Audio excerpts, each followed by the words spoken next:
Well, it gave everybody a wonderful new label. It's Diana's unstable and Diana's mentally imbalanced. Tout a commencé d'une manière si absurdement simple que j'avais du mal à y croire moi-même, une simple enveloppe sans sceau royal, sans formalité. Juste une pochette blanche avec des initiales dactylographiées posées bien trop discrètement sur mon bureau.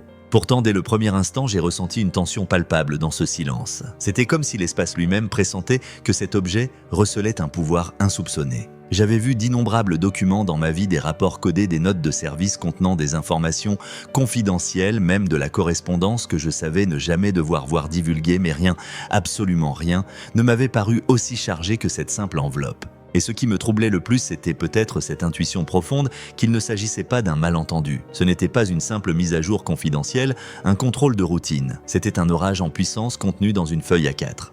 Lorsque j'ai brisé le sceau, un son a résonné dans toute la pièce. Le papier a glissé lentement, bruissant d'une manière étrange et précise.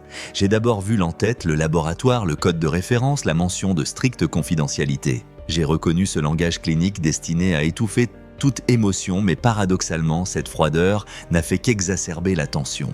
Puis j'ai vu ces mots qui m'ont glacé le sang, profil ADN maternel confirmant la filiation biologique avec Diana, princesse de Galles. C'était comme si l'espace autour de moi se déplaçait. Comme si les murs s'étaient avancés d'un pouce et que le plafond pesait un peu plus lourd au-dessus de ma tête. Je sentis mes doigts se crisper sur le papier.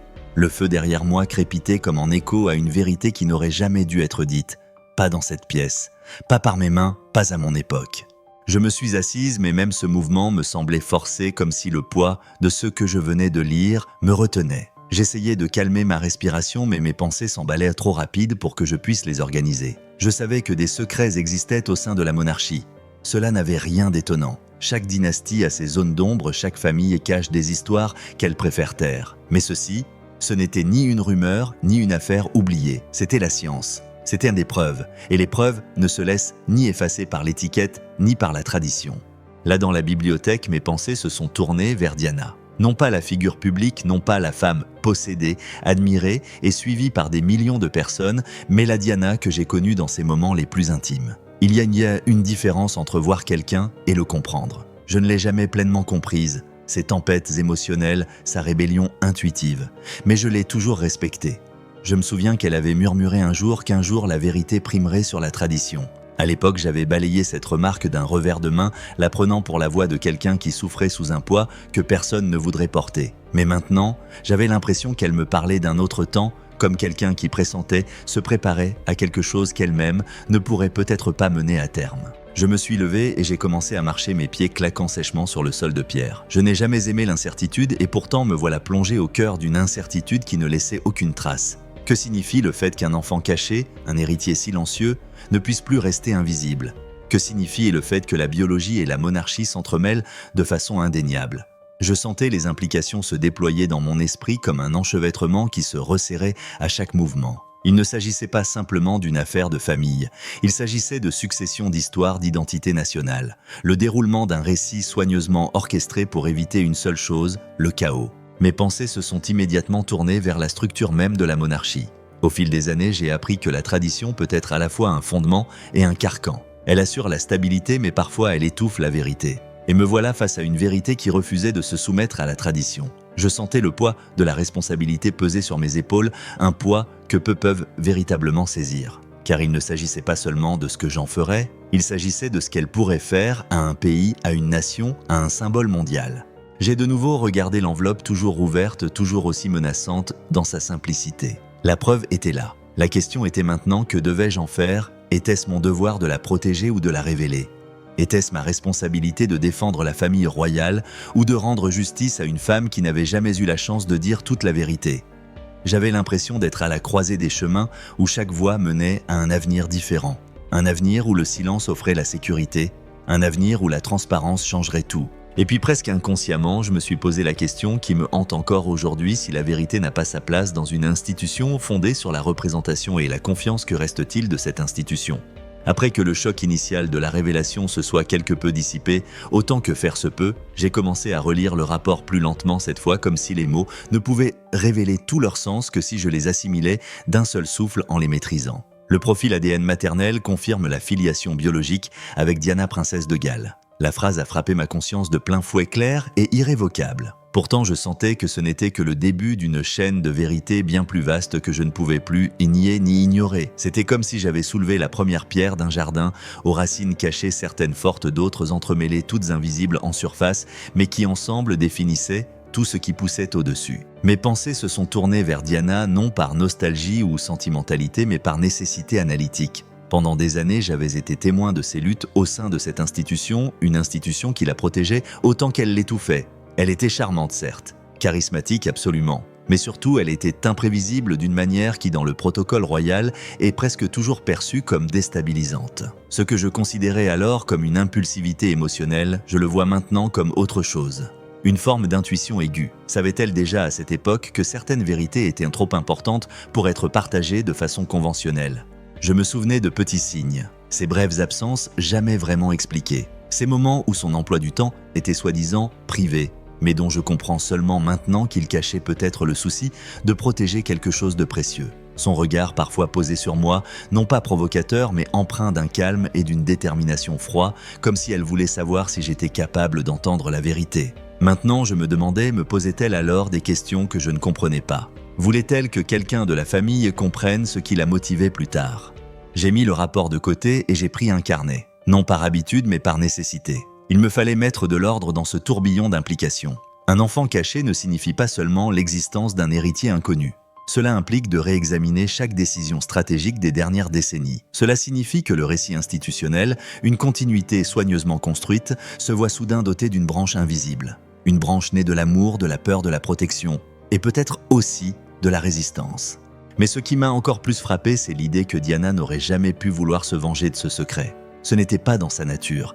Elle voulait être entendue, pas détruite. Si cette vérité était maintenant révélée par une confirmation ADN officielle, il me semblait probable qu'elle avait toujours souhaité qu'elle soit connue un jour, mais au moment opportun d'une manière qui protégerait les personnes concernées. J'ai soudain ressenti une pointe de tristesse en réalisant qu'elle avait peut-être nourri un plan pendant des années, un plan qui n'avait jamais pu être mis à exécution. Peut-être avait-elle conçu cet héritage comme une sorte de legs, une correction morale, un encouragement silencieux pour que la monarchie devienne un jour plus honnête qu'elle ne l'était alors. Mes pensées se sont alors tournées vers une vision plus globale. Que se passerait-il si cela devenait public, dans le monde moderne où la transparence est de plus en plus perçue comme une condition sine qua non de la légitimité? Le public pourrait réagir avec sympathie ou colère, voire les deux. Les médias sans aucun doute se jetteraient sur la situation comme des rapaces flairant une nouvelle proie. Les politiciens monarchistes ou non exploiteraient la situation à des fins personnelles. Plus je réfléchissais au chaos potentiel, plus il me paraissait évident que cette information ne pouvait être simplement étouffée. Si la vérité a sa place quelque part, c'est bien là où la responsabilité est assumée. Et la responsabilité, aussi pénible soit-elle, n'est pas un devoir auquel on peut se soustraire. Pourtant, la prudence me devait. La réalité est que les monarchies sont jugées sur leur stabilité. Souvent même, l'illusion de stabilité est plus précieuse que la vérité. Mais pouvais-je maintenant, face à ces preuves, contribuer à préserver un récit qui s'avérait reposer sur des sables mouvants? Je ressentais ce conflit intérieur comme une corde tendue de toutes parts. D'un côté, la protection d'une institution séculaire. De l'autre, la fidélité morale envers une figure qui ne pouvait plus parler mais dont la voix résonnait encore dans la vie de millions de personnes. Je me suis levé et me suis approché de la fenêtre. L'air au-dessus de Londres était lourd comme si la ville elle-même ressentait quelque chose que nul autre ne pouvait percevoir. Je me suis demandé ce que je devais vraiment au monde. Quel est le sens de mon rôle lorsque je me tais et quel est-il lorsque je prends la parole? Où s'arrête la protection de la tradition et où commence la protection de la vérité? Tandis que je pressais ma main contre la vitre froide, une seule pensée a surgi en moi, ancrée au plus profond de ma poitrine. Diana le voulait-elle? M'a-t-elle confié cette vérité non pas explicitement mais par le biais des circonstances à travers les échos qu'elle a laissés derrière elle? Cette question persistait aiguë, insistante, sans réponse facile. Mais elle a tout déclenché. Car si je la connaissais vraiment, je savais que Diana n'avait jamais voulu que sa vérité reste enfouie. Et lorsque j'ai enfin compris cela, j'ai senti une nouvelle phase commencer, celle où je ne me contentais plus d'observer, mais où je devais agir. Et franchement, cela m'effrayait plus que n'importe quel protocole. Le lendemain matin, en me dirigeant vers la petite salle de conférence où se tiennent les discussions confidentielles, je ressentis une tension dans la poitrine qui n'avait rien à voir avec la fatigue physique. C'était le poids de la prise de conscience que je ne pouvais plus envisager cette vérité seule. J'aurais beau avoir voulu tout assimiler intérieurement, je savais que ce moment finirait par arriver. Un secret de cette importance ne peut demeurer silencieux au sein d'un seul esprit. Il résonne, pénètre, s'impose au grand jour. Je devais donc en discuter avec les responsables de la stabilité de l'institution. Non pas parce que je leur faisais entièrement confiance, mais parce que c'était nécessaire. Et la nécessité au sein du palais est souvent la maîtresse d'œuvre silencieuse de tout ce qui suit. Lorsque je suis entré dans la pièce, Sir Alistair Pembroke et Lady Evelyn Marchmont étaient déjà assis, arborant tous deux cette expression figée caractéristique de ceux qui ont passé leur vie à maîtriser leurs émotions en dehors du protocole. Pourtant, j'ai perçu dans leurs yeux quelque chose qui me parlait plus que leur posture, la nervosité. Ils pressentaient quelque chose sans savoir encore quoi. C'est un phénomène intéressant au palais, le pouvoir se nourrit d'informations, mais plus encore de l'anticipation de ces informations. Et cette anticipation planait dans l'air comme une électricité statique. Je n'avais pas encore posé le rapport sur la table. Je savais que l'impact serait plus fort si je commençais par contextualiser. J'ai donc entamé par un résumé analytique de mes découvertes sans prononcer d'emblée les mots-clés. J'ai décrit le laboratoire, les procédures de vérification, le strict respect de la confidentialité. J'ai vu la respiration de Sir Alistair s'accélérer légèrement. Les doigts de Lady Marchmont se sont mis à bouger plus lentement que d'habitude.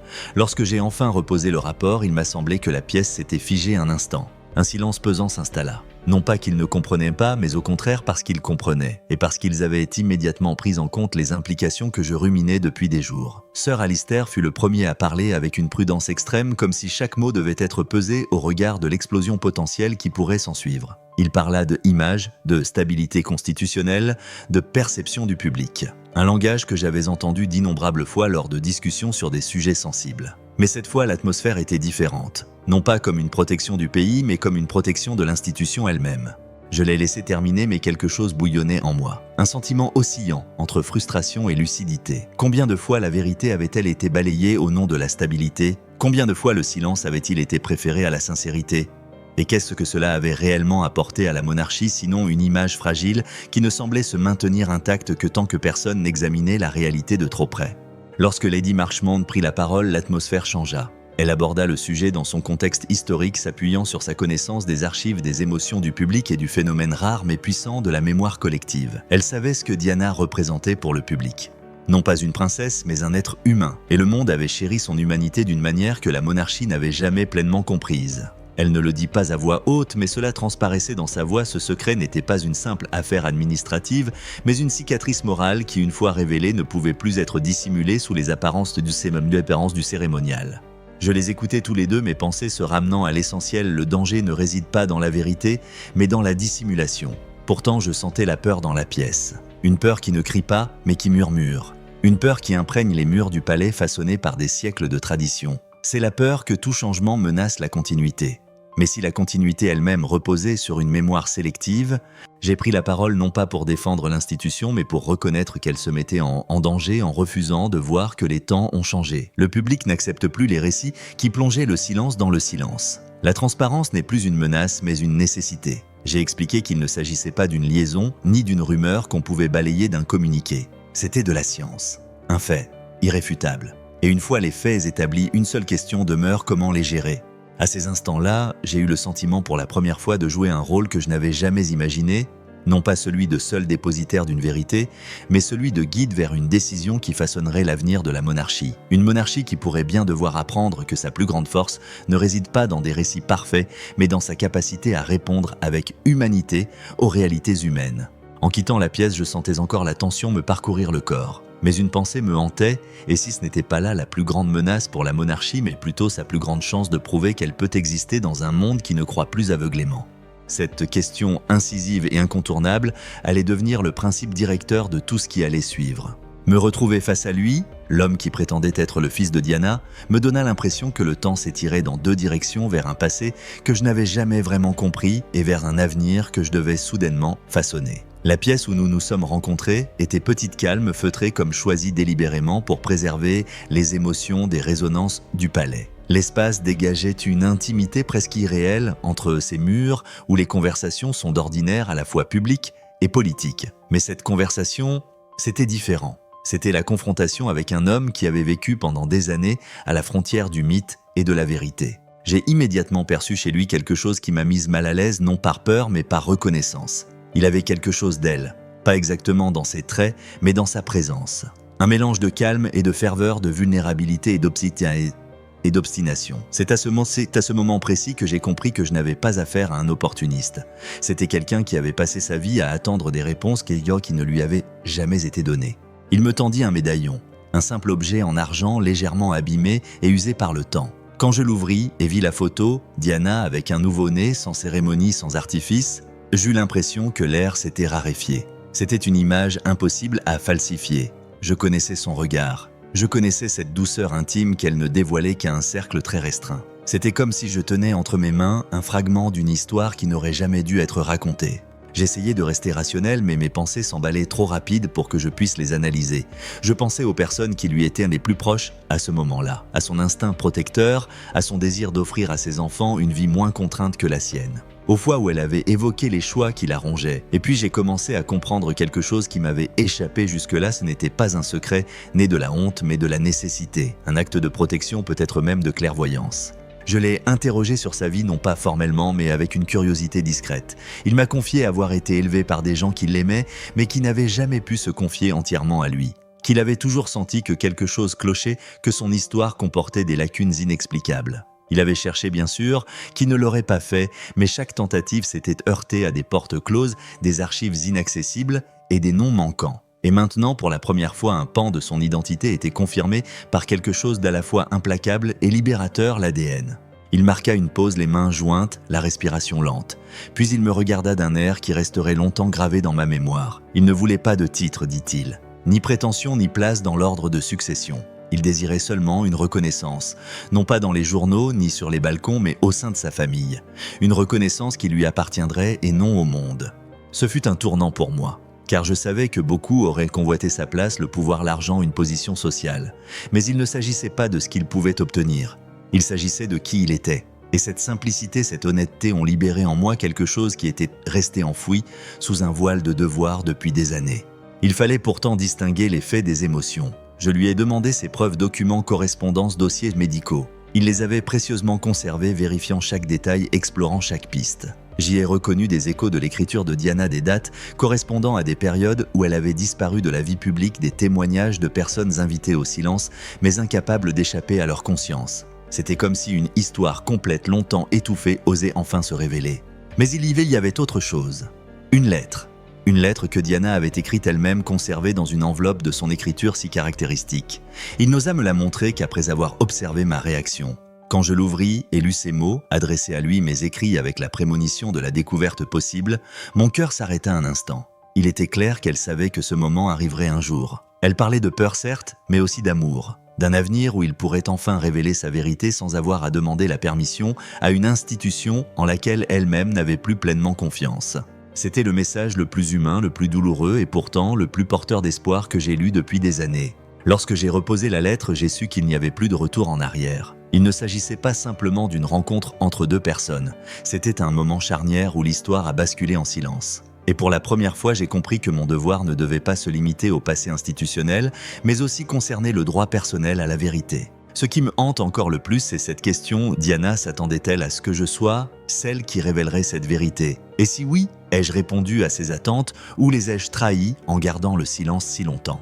La seule certitude que j'avais à ce moment-là, c'était que plus rien ne serait jamais comme avant. Ni pour lui, ni pour moi, ni pour la monarchie. En rentrant dans la salle de conférence, un lieu habituellement empli de décisions officielles, de paroles mesurées et de prudence politique, j'eus l'impression que les murs m'observaient avec une intensité inhabituelle. Étrange pensée certes, mais un tel espace absorbe les tensions. Il perçoit les contours d'une crise même quand personne n'ose admettre qu'elle est en train de se produire. Et cette fois, la crise planait comme un brouillard palpable. Les conseillers étaient déjà là, Sir Alistair, Lady Evelyn Marchmont, Lord Whitcomb et le commandant Hartwell. Tous au service du palais depuis des décennies, tous capables de faire disparaître la vérité dans les plis de la tradition, lorsque cela s'avère politiquement nécessaire. Mais désormais, une vérité refusait d'être à nouveau étouffée. Et je savais que c'était à moi de continuer à lui donner la parole. Je me suis assis à la table non par aisance, mais parce que je savais qu'à ce moment précis, le leadership ne découlait pas du pouvoir, mais d'une lucidité morale. Les premiers regards posés sur moi en disaient plus que des mots, analyse, prudence, crainte. Non pas la crainte pour moi, mais celle de ce que je pourrais faire de cette réalité. Et celle de ce que l'existence d'un seul homme, d'une seule vie humaine pourrait signifier pour une institution dont la force repose sur la lignée, l'ordre et une tradition ininterrompue. Mon cœur battait la chamade, mais je gardais mon calme en posant le dossier sur la table. Non pas pour les impressionner, mais pour éviter que la conversation ne s'égare dans des abstractions. Il ne s'agissait pas de risques hypothétiques, il s'agissait de science. d'une personne, de Diana décédée depuis un quart de siècle mais qui conserve encore le pouvoir d'ébranler les fondements de cette institution.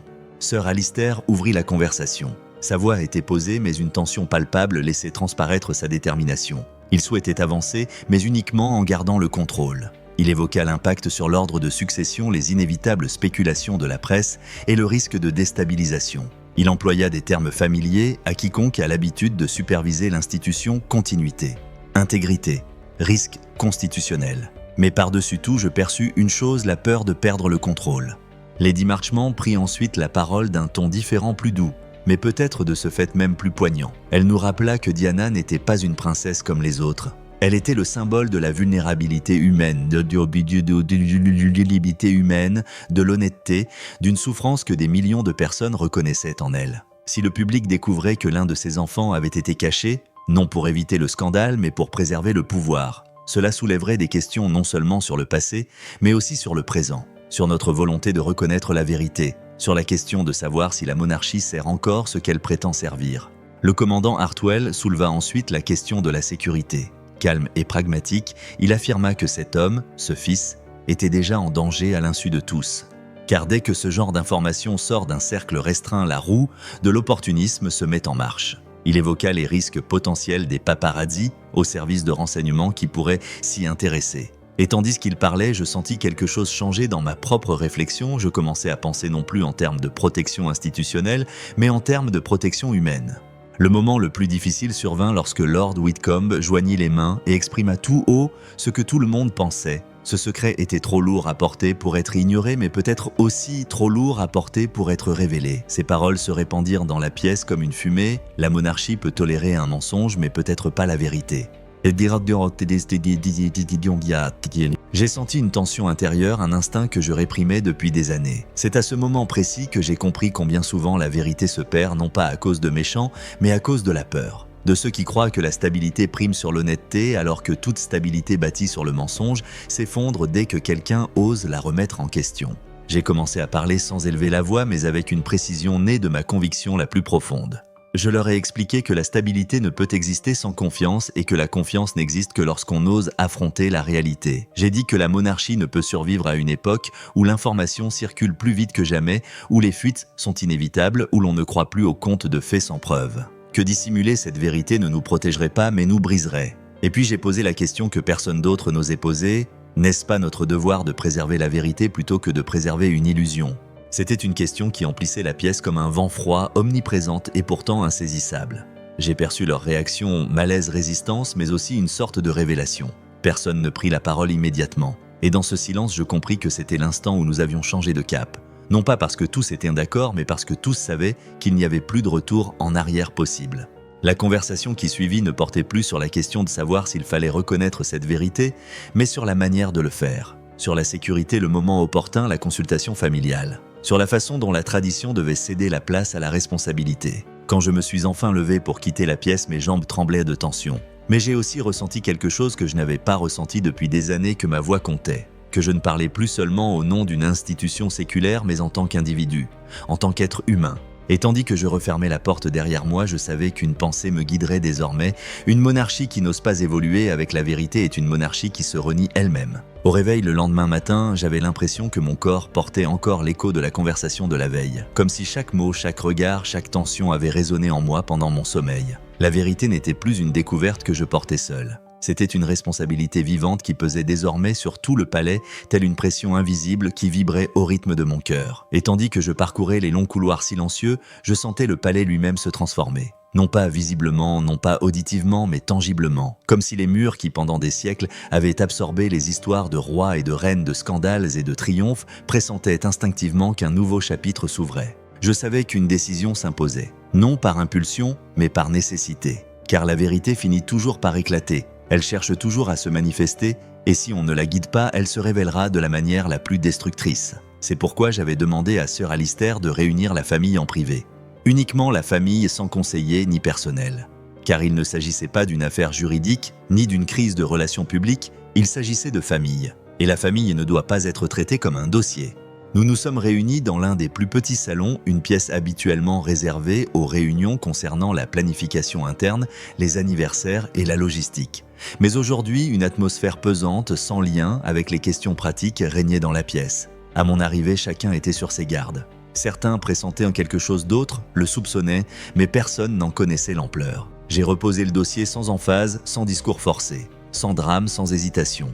J'ai dit les choses telles qu'elles étaient. Le test ADN avait établi de façon irréfutable que le fils biologique de Diana était vivant, que je l'avais rencontré, que son histoire était cohérente, documentée, crédible, et surtout profondément humaine. Tandis que je parlais, j'ai vu les réactions se déchaîner comme les vagues d'une tempête naissante, incrédulité, choc, résistance, mais aussi autre chose, quelque chose de plus profond, la tristesse. Car même si Diana est partie depuis si longtemps, sa présence reste palpable dans tout ce que fait cette institution, dans tout ce qu'elle a laissé derrière elle. Certains demandaient des précisions, qui il était, où il avait vécu, pourquoi il n'avait jamais été vu auparavant. D'autres pensaient déjà aux complications à l'opinion publique, aux implications officielles. Et tandis que je répondais, je ressentais à nouveau ce conflit intérieur qui m'accompagnait depuis la découverte, la tension entre le devoir et la sincérité entre la monarchie et l'humanité. Mais lorsque j'ai évoqué notre rencontre ces paroles, qu'il ne désirait ni titre ni pouvoir, seulement la reconnaissance, j'ai perçu un changement dans les visages autour de moi. Car cela a touché une corde sensible qu'on ne peut étouffer,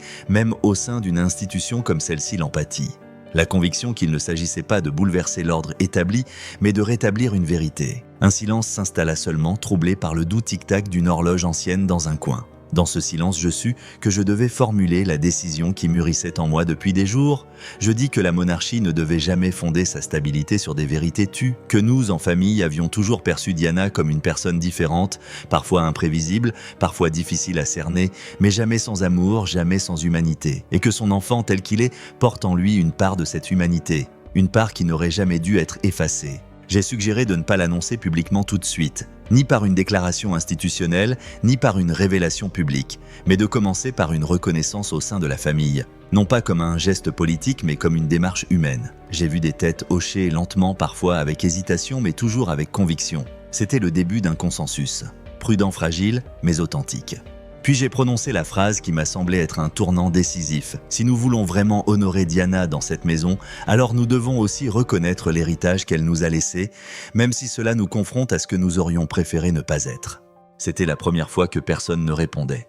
Et puis au plus profond de moi, j'ai ressenti un éclaircissement. Non pas du soulagement ni de la joie, mais de la clarté. Le sentiment d'avoir choisi la bonne voie, aussi imprévisible que fut le chemin. Plus tard dans la soirée, la réunion terminée et la famille dispersée, je suis resté un instant seul dans le salon. Le feu s'était presque éteint et les douces braises emplissaient la pièce. J'ai pensé à Diana, à la façon dont elle disait souvent que la vérité n'était pas toujours belle, mais toujours nécessaire. Et puis je me suis reposé la question qui résonne sans cesse en moi, que signifie le devoir lorsqu'il doit s'incliner devant la vérité. La réponse, je l'ai compris, est à la fois simple et immense. Le devoir sans vérité n'est qu'un décor, et une monarchie sans authenticité n'est que l'ombre d'elle-même. Là, dans cette petite pièce, j'ai décidé que cette histoire ne se terminerait pas dans des dossiers cachés ou des couloirs voilés. Elle deviendrait une histoire qui se déroulerait avec prudence, avec dignité, avec humanité. Non pas comme un scandale, mais comme une reconnaissance. Et je le savais, ce n'était pas la fin, mais le début d'un nouveau chapitre. Pour lui, pour nous, pour l'Institut. Un chapitre où l'avenir ne repose plus aveuglément sur le silence mais ose s'appuyer sur la vérité. Et peut-être qui sait serait-ce finalement exactement ce que Diana a toujours espéré que nous oserions faire un jour.